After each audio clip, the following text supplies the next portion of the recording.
Some of the old townships that we've been driving through are absolutely fascinating places, and I want to take you for a little bit of a tour around the township of Gulnare. Gulnare had an operating pub which we hoped to go and have a bit of a look at. Never got around to it, unfortunately, but Gulnare has a bit of a family history for Jenny. John Burford, great-grandfather, somewhere buried, probably went to that pub. I would hope so. Nobody knows where he's buried.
We went to Crystal Brook. It's another fascinating old town.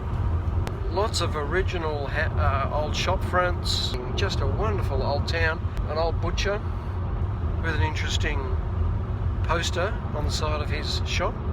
Very quaint town. A bit of a family history as well for you, Jenny.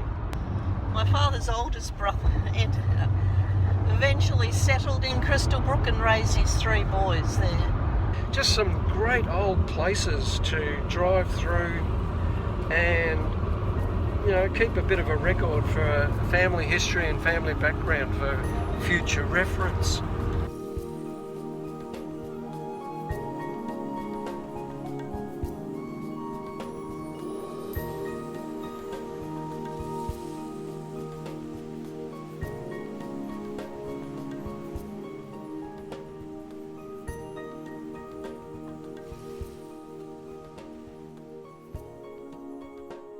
Possibly the most unique place we visited, however, was Taraweeh, which was a virtual ghost town where lots of old buildings been abandoned and very few people out and about. The train stations turned into a camping area, but fortunately there's still a lot that has been preserved, but wow, just a lack of people and yes, a ghost town.